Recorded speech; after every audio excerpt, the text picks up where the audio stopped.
Welcome, everyone. I hope you're enjoying the conference so far. We're delighted to join you today to talk about FinTech investing in 2023 and maybe have a little bit of a comparison back in terms of what's happened over the last couple of years and then look forward as well.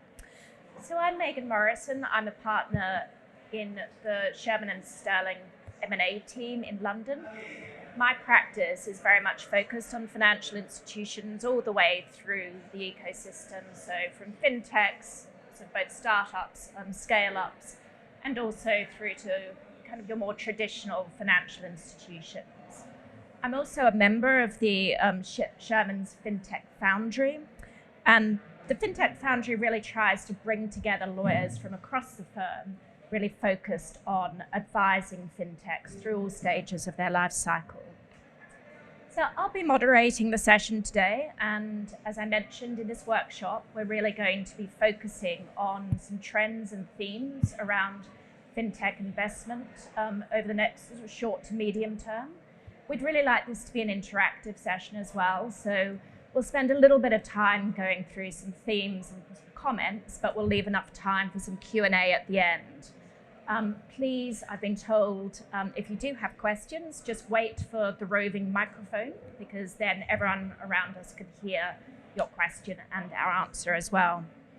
So I'm joined today by Sid Singh, who is Managing Director at BAML, Ellen Logan, an investor in Augmentum, and two of my partners, Jennifer Morton, who is in our Financial Institutions Advisory and Financial Regulatory team in New York, and one of my London colleagues, Paul Strecker, who focuses on both private equity and M&A. So just to sort of set the scene, clearly everyone's seen the news in the last sort of 12 months or so, really focusing on what's been happening in the fintech market. Clearly, activity levels have come down dramatically if you compare back to 2021. 2021, though, was a record year. So on the sort of flip side, the statistics really show that whilst 2022 might have been low in comparison to 2021, actually it was the third best year for fintech investment ever, and the second best for deal volume. So I think, we hear a lot about kind of the doom and gloom in the sector, perhaps the failure of capital markets to produce particular exits for fintechs. But I think we just need to keep in mind that when we compare, we're really comparing against quite an unusual year. And then sort of looking, at other factors in the sector, clearly we've had sort of the Silicon Valley Bank, which really did send shockwaves through the sector and potentially caused some issues for the real kind of fintech ecosystem. But we also saw very immediate responses from regulators and from government to try and fix those issues and to act very rapidly in terms of supporting the sector. But Sid, sort of against that backdrop, could you tell us a little bit about sort of your area of what you really look at and maybe what you're thinking about in terms of the market going forward? Sure. So I'm part of Bank of America's strategic investments function, which is an enterprise-wide function, i.e. we make investments that support all of the different lines of the business of the bank. So in the US, that includes all of our retail and commercial banking, also our wealth practice, and then globally, the corporate and wholesale bank that hopefully people are familiar with. What I would say is that absolutely right. I think everybody has looked at, and the narrative of last year has been looking at year-on-year numbers. When you look at the broader sort of longer-term trend, 2022 was not as we say in the US, gangbusters as it was perhaps in 2021. But that's also not a bad thing, because if you look at some of the froth that we were seeing in 2021, whether it was valuations that are just sort of, frankly untenable, we were looking at sort of just the speed of deals being done, which, as subsequently we always find out, diligence is the biggest sort of, victim of that. I think we're getting back to a more sensible rhythm, but then also, we should also look about, when you're looking at sort of, what's happening in the world or the market, I like to sort of think about it in terms of what's the short-term sort of event that we're seeing play out, as well as the interlay with all of the other kind of longer-term secular and cyclical trends. we're looking at over a 10-year period a broader technological change, and that technology upgrade is going to continue regardless of the shorter term pieces. So if you are a long-term investor, you should still be thinking about that longer term change. And I think we're seeing that as well when you start seeing, the conversations and the sort of noise around AI, right? Yeah. There was a big sort of blip around it in 2016, 17. It kind of went quiet for a bit. And now suddenly in the last sort of 10 months with ChatGPT and all of the kind of large language models, it's becoming kind of a lot more interesting. I think shorter term though, we also have to contextualize it with the fact that we are entering after an unbelievable 12 years of near zero or zero interest rates policies everywhere in the world. We are finally entering, it's been 15 months of governments, central banks aggressively raising rates. And we've never seen that sort of change in the rate curve take place that quickly. When you have a fractional reserve banking system like we do, you will have an impact of liquidity disappearing from the markets. And that will immediately translate into, credit conditions tightening, valuations being more challenging. Fundraising is going to get harder, not just for companies, but for investors. Yeah. And all of, because, I could go into a risky strategy or I could put money with the US Fed and get 5%. We're going back into some more conventional models. So that will take its time to play out. I mean, it's hard to unwind a decade in, a year, but I don't think we're necessarily looking at that negative an outlook. I think we, assuming that, famous last words, nothing else blows up, there is still possibly a lot of opportunity in 2023. Yeah. Fantastic, Sid. Thank you. And Ellen, I suppose from the investor perspective, and Sid mentioned sort of both sort of investors looking at their own investments, but also attracting capital as well into the funds. Do you want to comment on what you've seen in respect of the market dynamics this year?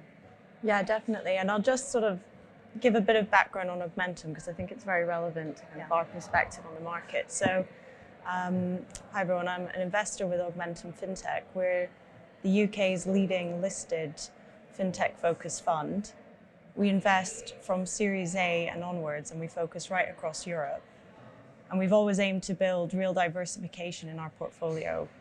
And so today that looks like 25 disruptive FinTech businesses across Europe, including leading UK names such as Zopa, Tide, and Fido.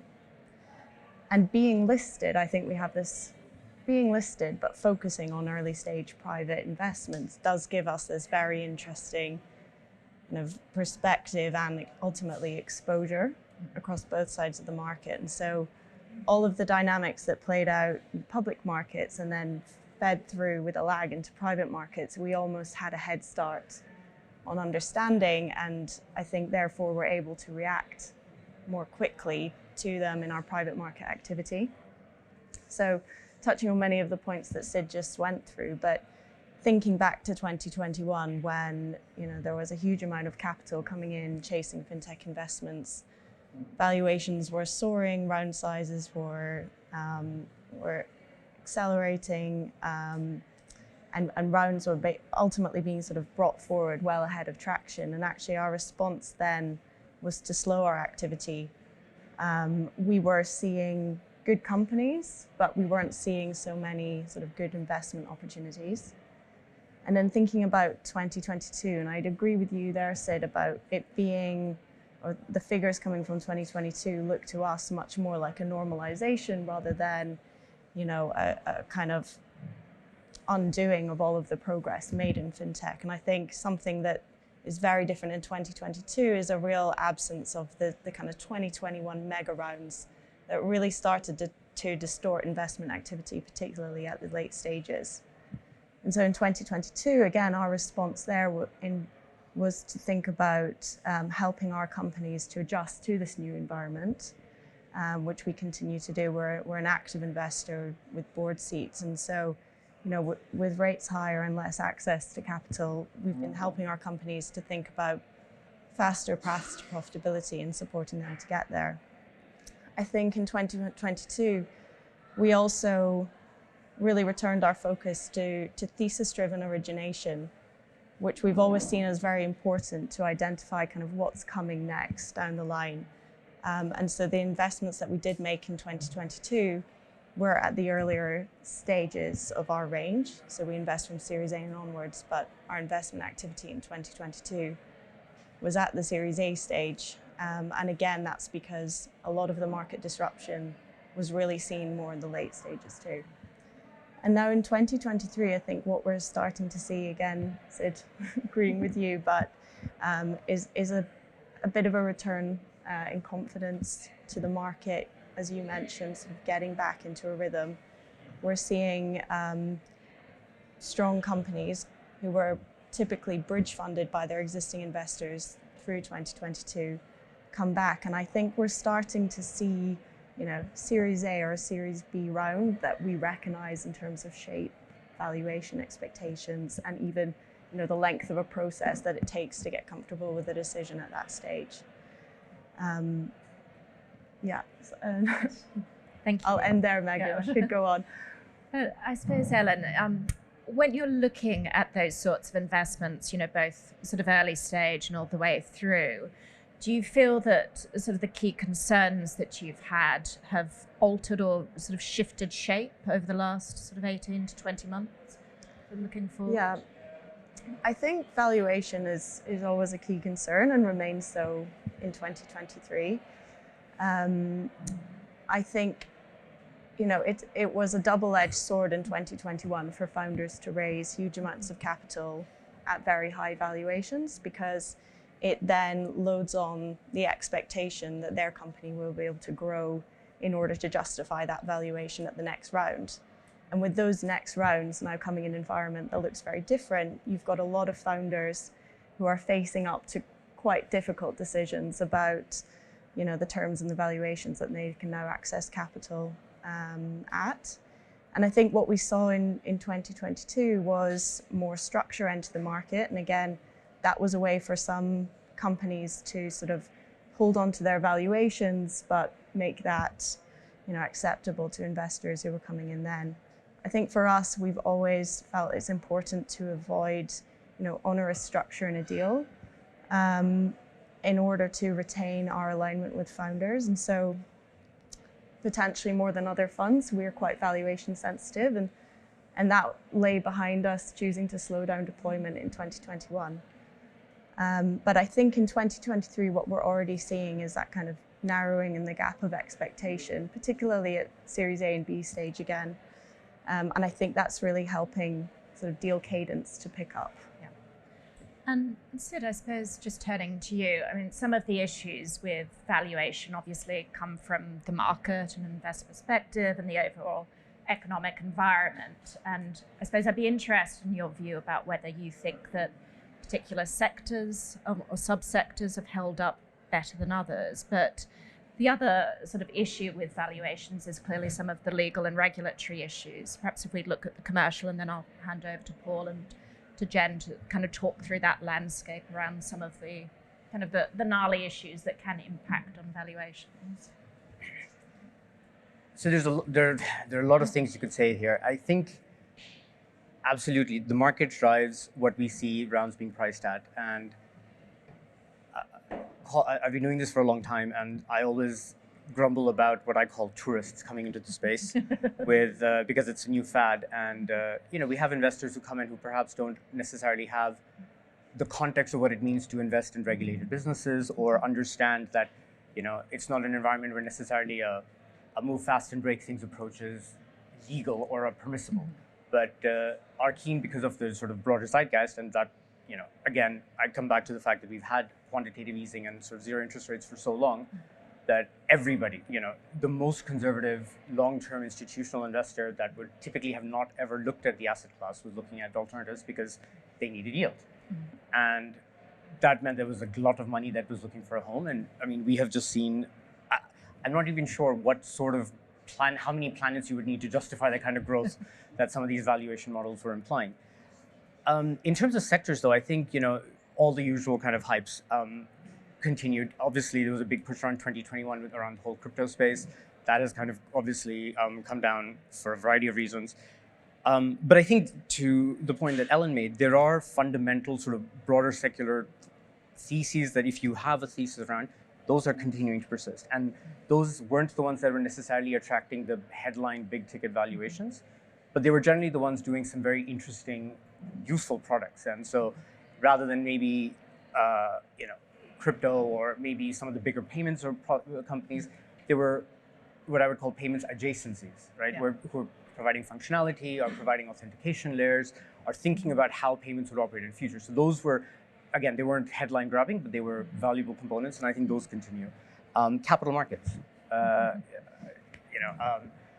There is so much electronification ongoing across fixed income, which I know we've been talking about for decades, but it is actually happening for a change, and it feels like it's now is the moment. Whether that's in sort of bond trading, whether that's sort of across Europe, the opportunity there is huge. And again, those aren't the kind of companies that the average sort of known brand name VC may necessarily look at. Again, it's a sector-specific niche, so Yeah. I think those were sensible, better pricing. Still a little frothy, but not as much. And again, those are continuing to sort of stay of interest and are sort of remain attractive. Yeah. And I suppose particularly in the UK, given sort of post-Brexit, the government's real push on making capital markets more efficient, more attractive, and even on the equity space, we're seeing sort of issues around trying to almost get to the underlying beneficial holder in order to be able to help them participate in the governance of the company. And I think all of that is going to require tech in some ways, and it's something that the UK just doesn't have at the moment. Well, globally, in very few places. I mean, the point about participating in governance is actually incredibly germane to a broader conversation around, when you talk about stakeholder capitalism or ESG. If you are, the G is the governance aspect, and if you are looking to be a responsible investor and participate in that ecosystem, creating vehicles that allow you to, vote your proxies in an efficient manner, understand when you have to vote them by, have the information presented that you can have a view on some of the items that will come to you. I mean, all of that is incredibly paper-based right now, depending on which country or which jurisdiction you're operating in. And we all know from our own lives that when you get another sort of mailer through the door, you're not likely to read it ever. And what you would prefer is some sort of digital delivery. So I think there's huge opportunities. We're seeing companies like Primary Bid that you mentioned around sort of participation. How can you open up the IPO pipeline for individual retail investors? All of those are going to be innovations that will kind of open up that entire sort of ecosystem to just the retail base, which historically has just been excluded. Yeah, indeed. And Paul, I suppose sort of turning to you, we've heard a lot about the challenges from an investor perspective into the system, but sort of taking a step away, what do you think sort of the key investor concerns are around particularly the legal factors that go into an investment? Sure, Maegen. Look, I think investing in fintech companies, there's a sort of on the spectrum of deals generally more challenging than many others because of the regulated aspect, and Jen will go into that. But putting that aside for the minute, I think the valuation issues that Ellen and Sid have been talking about and the uncertainty, investors still want to do these deals. It's a very hot market. They want to try to put money to work. So I think what we're seeing just in terms of deal structuring is looking at more sort of debt-like instruments versus just obviously straight equity. If it's a pref instrument like an A or a B, it's more debt-like than equity-like. I think investors are looking for sort of built-in exits through redemption or put rights, or the ability to if you're a more significant investor to push for a trade sale or IPO. So trying to build in more exit certainty into the instrument itself, as opposed to just some sort of faith that in 3 to 5 years it's going to be IPO. So a lot more structure in the investments. Obviously, robust information rights, robust covenants, and other protections. I think coming into this sort of instruments, oftentimes the cap structure of these companies is already quite complicated. So I think as an investor, you have to sort of think about all the different rights, whether you've got an existing strategic investor like a bank, or you've got the founder rights. How are you as an investor going to align yourself with all of those rights? How are you aligned in terms of exit expectation and that sort of thing? I think the other thing that we're seeing, again, more valuation driven, is higher sort of IRR expectations on the instrument itself, right? To try to bridge that gap. I think founders and targets are a little more willing to see a higher IRR component on some of the pref instruments, for example. So I think that's in contrast, I think, to 2021 when it was more of a, seller-friendly or target-friendly, market from a valuation perspective. I think, there's also more of a flight to quality, and this is sort of a transition into diligence. I think this is something that a lot of fintechs don't really understand, that paying money for a robust compliance function is just a sunk cost. But actually, when you've got, B of A and all these other financial investors looking to invest in a market where you've got, bank risk, having a strong compliance function, demonstrating that you are sort of best in class as a fintech is actually, a great selling point to prospective investors.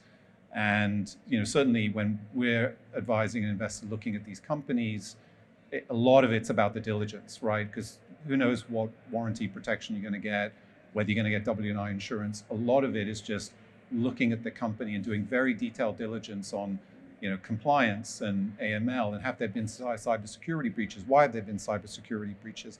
What sort of a compliance policy do they have? IP is incredibly important, right? Do they own the IP?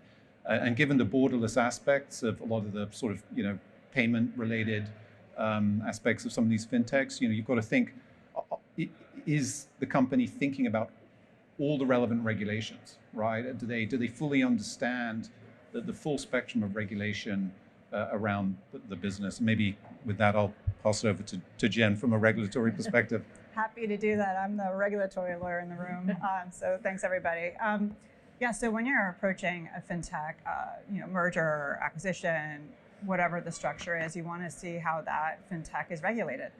In the United States, there are several federal regulators, depending on the service or product that the fintech supports or provides or sells, governs or dictates how it's going to be regulated. In that regard, once you determine whether and how that fintech is regulated, what approvals are necessary, what consents are necessary in order to buy it or partner with it, right? And a lot of times those are change of control applications. Those take time, right? So you want to identify the regulatory process at the beginning of the M&A stage so that you have a runway to get it the approval before closing.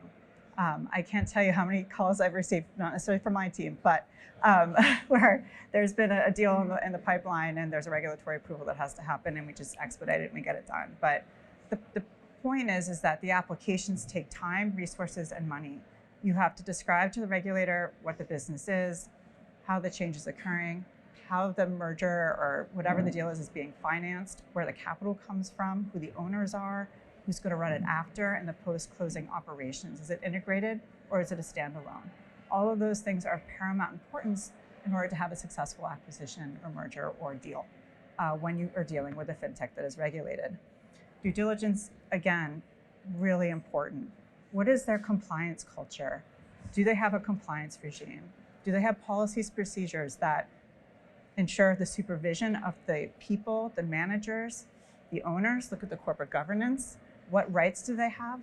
And if there's a red flag, is there an escalation policy? Is there discipline? Are those people fired? Are there repeated issues? Are there repeated bad actors that stay around? And that's a flag, right? So supervision of the people. Customer funds. How do they handle it? How do they treat it? What can they do with it? And does that comply with applicable law? Are they moving the money outside the organization, staying within, moving it around affiliates? Those are things you have to look at. Also, the power of the management to do that. Customer data protection, everybody knows it, right? What are they doing with the customer data? How are they obtaining it? What disclosures are they providing the customers? Are they mining it? Are they aggregating and anonymizing it and selling that? Is that compliant with privacy laws? You gotta look into that, maybe not, right? Is there cyber? How is that data being protected? How is that platform being protected? Are there cyber breaches? Are they repeated? Do they have an outside vendor, right? Is there a lot of firms, in my space and fintechs, they use outside vendors for critical systems. AML is another example, cyber is another, but they have to supervise those vendors, right? Just because you outsource doesn't mean you're not responsible for the liability attached to that service. So do you have policies and procedures overseeing the functioning of vendors and keeping an eye on their activity and making sure they're delivering the service levels that you're expecting in accordance with the contracts? So those are some of the considerations. Of course, AML, KYC, financial crimes. Are there repeated issues? Are there red flags? Do they report up? What do they do about it, or is it ignored? Those are important to know. Now, you can have a beautiful compliance manual with procedures and allocation of responsibility and super smart people who know what they're doing, but you have to evidence compliance with that procedure. You have to have checklists to make sure you're going through the procedures you actually articulate in those programs. Do you have memos to file? Do you have committee meeting minutes? Do you have a report from the compliance team up to the CEO? Are people keeping a watch on the compliance program? You can have a document that's in front of you and say, this is very fulsome, and I think this complies with law, but it's actually what you do with it is of paramount importance. Not only when you do an M&A deal to really know your target, but also for the regulator. Because then when the regulator comes in and examines those books and records and that compliance regime and shows no evidence of actually doing it, that's going to be potential heightened regulatory scrutiny, penalties, and fines. So that's compliance. Another level is knowing what litigation, customer complaints, enforcement, any sort of action against this fintech, and why, and the nature of it. Is it kind of really big for their organization that could have a material impact on their operations, like AML, right? Or misuse of customer funds, yeah, right? You have to see what that is and how long it was, or if it's pending. If it's current and pending, you want protections against that litigation in case it results in a massive fine or penalty. And if you're buying or partnering with this fintech, you don't want to be responsible for that because it wasn't on your watch. So going to the contract, right? When you have the purchase agreement or the merger, whatever the contract is, in the reps and warranties, like Paul said, you want compliance with law rep. They've been complying with law and operating their business in compliance with law for the look-back period of maybe, 3 years, whatever the standard is, up to date. They have all permits, licenses, consents, and approvals to operate the business, right? You want them to rep to that. They have no litigation or action or enforcement, anything against them that would have a material impact on their operations, right? You want that in the reps and warranties. And then you go to the indemnity. And in that indemnity, you want to have them to identify you for any breach of a rep and warranty, right? So if they don't actually have any of those things, or they do have a litigation that's a possible material issue, then you build that into the indemnity so you're protected against that if some fines, penalties, or issue comes up. And then again, in the indemnity line item, specific articulation of a litigation that could be current or anticipated, you want that there too. Because you don't know the ending of that litigation. You don't know what's going to happen. You don't know if there's a class action. You don't know if that could result in a major fine. And the last thing is closing conditions. You always want your regulatory approvals to be a condition to close. In my space, if you want to buy a broker-dealer that has a system or a platform that you think will be really helpful to your business strategy, that most likely results in a change in control of that broker. The regulator, FINRA, has 180 days to approve that application, but it's a notice filing. You can close without getting the regulatory approval. But the risk there is that you close and then FINRA doesn't approve it yet, and then they could have interim restrictions or permanent restrictions placed on that broker-dealer activity that could then frustrate the purpose of actually acquiring that broker for your business purpose. So these are the regulatory issues, and I agree with you, Paul, that having a robust compliance program, again, it can be expensive. It doesn't have to be, but it can be, is a really big selling point in terms of investments and investors, and whether it's in the M&A space or capital raising space, with respect to capital raise and functioning at a broader level. Wonderful, thanks, Jen. And just before I sort of throw it open to the floor, perhaps Ellen said, Jen spent quite a lot of time talking about compliance programs in particular.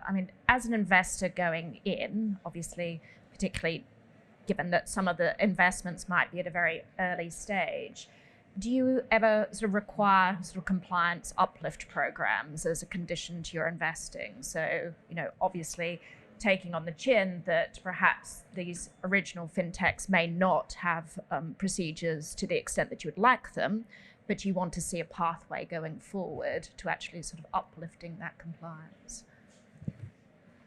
Maybe I'll take that first. I think I cannot agree more firmly with both what Paul and Jen have said about compliance. I mean, financial services is regulated, full stop.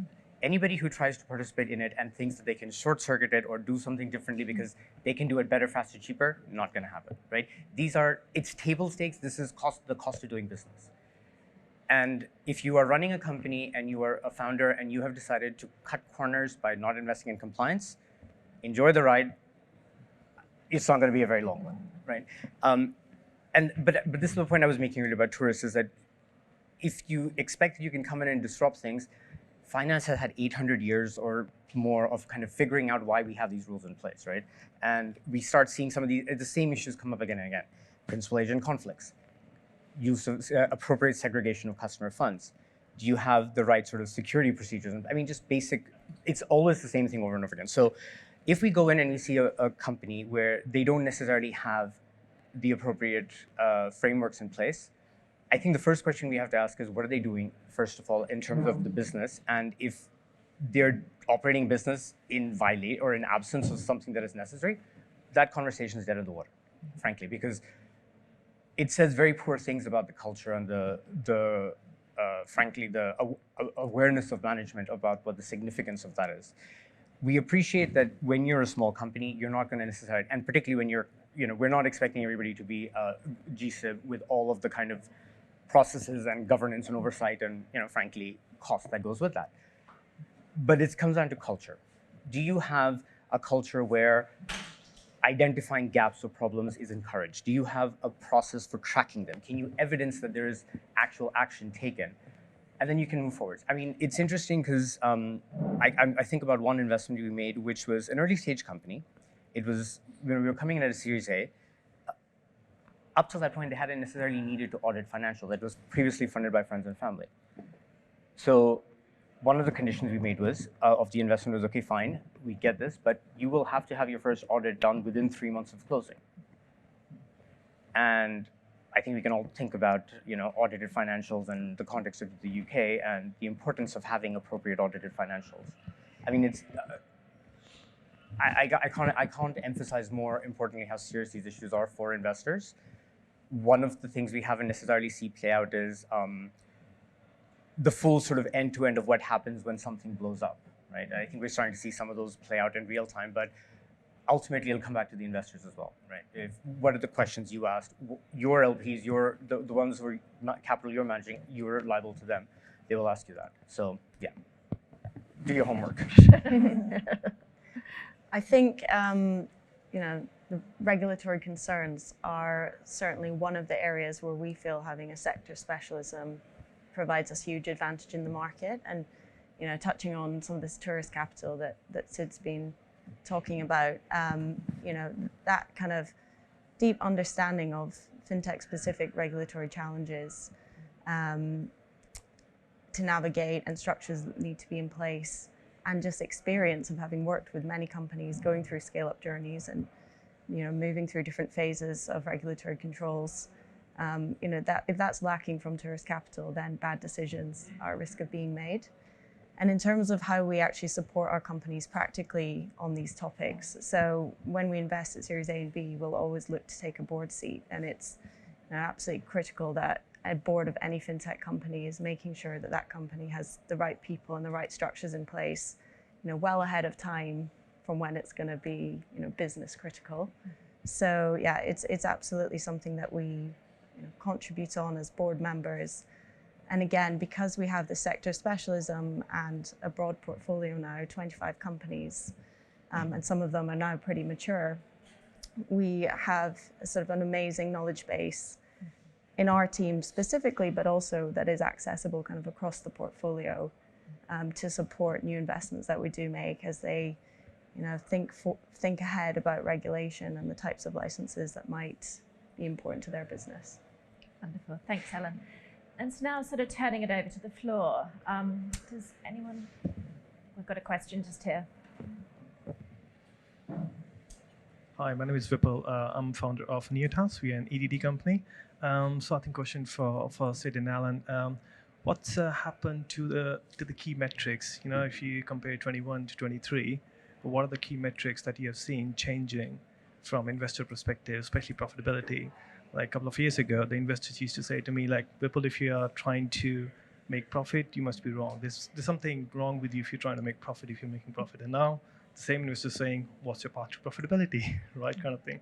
So what are the key metrics that you've actually seen changing? And if you can give some flavor of the multiples as well that you've seen changing as well, both from EBITDA and the revenue point of view. Again, 2-3 years ago, no one used to talk about EBITDA multiples because it's like you should be loss-making to be a successful fintech kind of thing. But now it's about profitability. So if you can shed light on those two things, then that'll be great. Thank you. Yeah, sure. I'll take the first one. So I think what we're seeing in 2023, and I mentioned it earlier, is this kind of like resetting of round expectations to pre-2021 levels. So what we saw during the kind of the bull run was Series A was kind of coming forward and being raised on less traction than it had been in the past. But I think we've really seen that reset. So I think sort of we're back to the days of a classic Series A. Investors will be looking for kind of a 1 million run rate revenue, and at Series B, that's probably 3.5 to 5-ish. So I think this sort of maybe looking back pre-2021 to some of the metrics around deals could be instructive for this environment as well. And then I think in terms of path to profitability, I think what investors are really looking at Series A and B stage is capital efficiency. And certainly I am seeing more companies sort of charting a path to break even and making sure that feels like it's in a reasonable time frame. But that path may well include kind of the next stage raise coming down the line. And that's something we can assess with them at the point of investment, but then keep revisiting over time.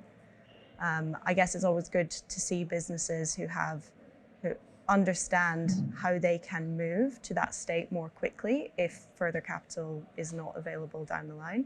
So some companies talk to us about evergreen profitability, which is where we dial back marketing spend today and we very quickly can move into our break-even state. And I guess that provides comfort because who knows what's ahead in the market. I think on multiples, it's an interesting one. I think sort of everything became inflated and a bit confused during the bull run. But I think, again, with the normalization, we've seen those kind of come back down to different levels. And the reason I'm sort of hesitant to throw out numbers there is because I think what we're also seeing this year is investors get a bit smarter around different multiples for different business models. I think in 2021, FinTech started to be valued like everything was SaaS. And actually now people are recognizing that different models will ultimately be valued by the exit market or using different multiples. So I think you're starting to see more investors integrate that into their investment processes at the early stages. And it's something we think about a lot at Augmentum. So we have a lot of different business models in our FinTech portfolio. And we also value our portfolio positions every 6 months and put that out to the market. So it's very important that we understand the specificities of different models and then make an appropriate valuation based on that. And sorry, I didn't catch what your business did, but maybe we could catch up after, and I'm happy to expand on the points. And just so I guess picking up on one thing, and again, couldn't agree more, the one other thing that I would say is impacting valuations this year is, in addition to the sort of scaling back of the blip that was 2021, we're also seeing a correction that we've seen more broadly across tech valuations, right? So financial services since 2008 was sort of, in the doldrums, and everything was that had the tech adjacency or was connected to tech was being valued as a, infinite growth opportunity. We know what's happening with the large tech companies and the valuations there. We're also seeing that replicate with investors, where we're starting to perhaps see a return to more financial services style multiples. And then again, to pick up on Ellen's point, one of the biggest gaps in the market that we see, I would say, has existed in the last 10 years is valuation has been agnostic to, are you a fee business? Are you a balance sheet business? Do you need distribution? What is the actual business model? And there are vast differences between how an exchange trades, for example, versus how a bank trades versus an asset manager, right? Fundamentally different revenue lines and models. And unfortunately, that discrimination didn't take place in prior years. I think you're starting to see a lot more of that sort of discipline come back in. Yeah, and partly that's because with more M&A transactions, people can actually look at proper comps and then bring that back in. And we're probably going to see, I would argue, more M&A now as we start seeing companies going into stress, not necessarily, maybe not successful exits as much as distressed sales, as people look at consolidation, people look at sort of acquiring competitors, not necessarily the best multiples to use for a comparable, but still useful deal flow. Great, thank you. I think we've got time for one more question. Someone has one? Hello, I have a question. In the terms of compliance,